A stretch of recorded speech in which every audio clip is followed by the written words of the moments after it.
All right, man. We got Detroit Lions taking on Pittsburgh Steelers. Week 16, Sunday Night Football, last home game uh, of the season. All right. Uh, I mean, honestly, I think I was listening to some, 97 won a ticket a little bit. I mean, I wish they modernized that show. Too many old farts on there. You know what I'm saying? Too many old, man. It ain't hip. It's just, you know, it's CBS. CBS owns them, Viacom, Paramount. And it's just a bunch of old farts on 97 won a ticket. Like, really, at this point, who really listened to it? You know what I'm saying? It's just CBS just it reeks of it smells like icy hot or Geritol or mothballs. It smells like a senior citizen home. You know, if arthritis if arthritis was a TV channel, it'd be like CBS or like 97 won the ticket. And I'm just keeping it a bean. It's just old, stale, smell like mothball, smell like a senior citizen home. It's time for them to modernize it.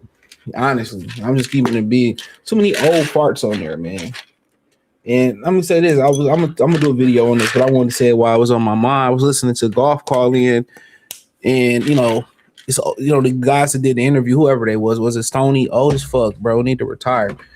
He's like, well, the fans are idiots, and for saying Dan Campbell needs to be fired. And I don't agree with that, right? But at the same time, calling the very same people idiots that pay your motherfucking bills is crazy to me. That's crazy to me.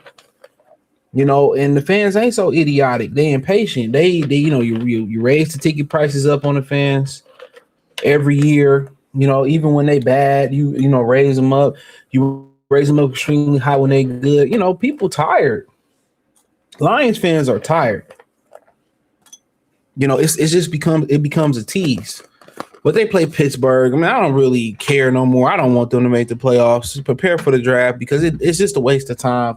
You give people false hope. Too many injuries. And in reality, last year was a great year to make it. This year is just no dominant team, to be honest. It's no team that's really, really feared this year. And the NFL is on a downtrend. I mean, I really ain't been fucking with it this year. Excuse my language. But it's on the downtrend. Just to keep it honest, it's not as scintillating as it was. It's pretty, it's pretty trash. The bad calls, the gambling accusations, it looks more fixed now than ever, and it's always pretty much been fixed. So I really, honestly, I don't really care for it. Every week it's a bad call going against the Lions, and people complain. I stopped talking about it. What's the point? But playing the Pittsburgh Steelers, they're a 7-point favorite. It's pretty big for the NFL. 51.5 over and under. Pittsburgh is a plus 260. You bet 100, you win 260. Lions 325. You got to bet 325 to win a hundo. Steelers just can't get a quarterback. If they ever got a quarterback, it'd be up. Lions got a 66.7% chance. You see Pittsburgh chances. You can't see it, do the math. Rodgers, 2,594 yards, 22 TDs, 7 interceptions. They leading rusher is Jalen Warren with 685, 171 carries, 4 touchdowns. DK Metcalf, 555 receptions, 6 touchdowns, 808. TJ Watt, 7 sacks. Think he out, I thought he was out for the season, but they said questionable. Aiden Hutchinson now leads Lions with 9.5. P. Wilson, they linebacker, 113 tackles. Jack Campbell, 143. And a fun fact, apparently the Lions could be the first team in like 13 or 17 seasons to lead the NFL with points and miss the playoffs. I remember one year they was the San Diego Chargers, I believe, at the time. They had the number one offense and defense and missed the playoffs. So, when people that say, statistics don't lie, men lie, women lie, numbers don't. Well, women numbers lie. Everybody questionable. TJ Watt, James Pierre, Andrews Pete, Nick Herbig, Isaac Sumalo. For the Lions, questionable is, Kirby Joseph, Thomas Harper, both safeties. Coyote Osawat, Meek Roberts, hands, and Brian Branch obviously is out with the Achilles. I don't think much of this game at all. Rodgers coming back. I'm literally not in the football mood. But if Pittsburgh, you think you in Pittsburgh, the one thing that you think you would do is make sure you had a running game in Pittsburgh. You play out in the elements. It's cold in Pittsburgh. You're off the water, I believe, in Pittsburgh. You're gonna go through some of the elements. You think the number one thing that you want to do if you was the Pittsburgh Steelers is that you want to get a run game. You want to, at least have that grinded out running back. That's the one thing that you probably want to make sure you had was a grinded out running back, and they don't have a running back. They've been pretty much, allergic to finding a quarterback. They've been allergic to finding a quarterback. So at the end of the day, no running game, no quarterback. He's older. It doesn't surprise me. It doesn't surprise me. So, they can't run the ball. And that's what the Rams did. They stacked the box on the Lions and they forced Jared Goff to beat them. And eventually Jared Goff couldn't beat them. That's just what it is. That's how they played the hand. Jared Goff couldn't beat him with his arm. He wasn't good enough. Maybe if J-Mo make that catch, that's the chances you take. Shut down the run game, and make Goff beat you with his arm. And now that's what it is. And you got J-Mo. He dropped the ball. Maybe he should have caught it, whatever. They never recovered from that. And Pittsburgh got to have a similar game plan defensively.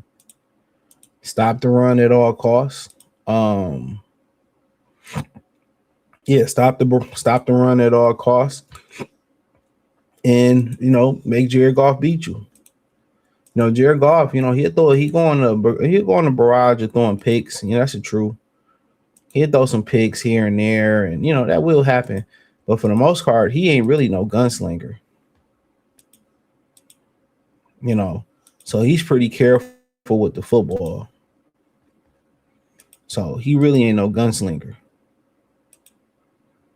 So, but ultimately, his team is to stop the run, force Goff to beat you. Offensively, run the ball, play action. Expose this horrible secondary. Right now, Reed is injured. You can still tell he injured, and I get it. If you out there, you out there. But we know before the injury, he was phenomenal. So yeah, for the most part, the Lions, I think the remedy for them, if they gonna make some shake, like a stripper's ass, I think the remedy for them is to get the run game going. I'm tired of saying it, but get David Montgomery rolling, and then play off that, and play a high go. Right now they don't want to get the tough yards. That's one thing that worried me about John Morton when he came in. He kept talking about explosive plays, and that's Dan Campbell as well too. Explosive plays. He don't want to get those hard, nasty yards, and that's pretty much why the Lions are in the gutter. That's what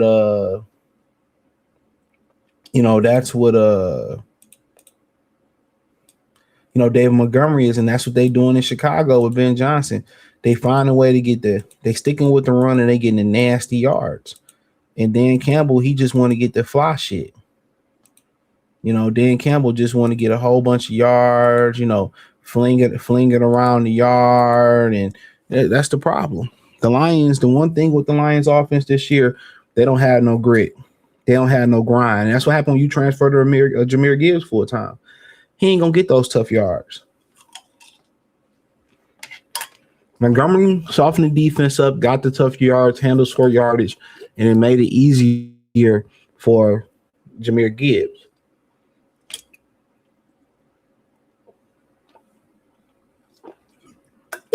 Think of it this way. The snow plow, get the snow out the way, the salt truck, put the salt down. That's pretty much what it is.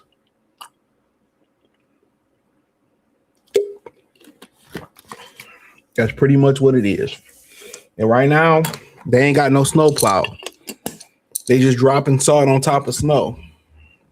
So defensively, pray. That's all they can do is pray. They bad. No pass rush up front for real. You know, especially from the inside. You know, none of them dudes can get a pass rush on the inside. You know, and then, you know, he can't stop a nosebleed on the back end. Corners beat up and the safety's gone. So for the most part, I say the Lions, they'll win this game. I'll say 27-33. They win by 6. Pittsburgh barely cover. But hey, thumbs up the video, share the video, subscribe to the channel. Check out Detroit Lions Talk playlist. Hit the link tree. Find me on X, Facebook, Kick, Twitch, Instagram, the whole 9. Yeah, check out Detroit Lions prediction playlist as well too. So I like the Lions by 6, 27-33. Let me know what you girls and guys think in the comment section. Appreciate your love and support. Share the video. Let me know what you think in the comment section. What's your prediction? Peace.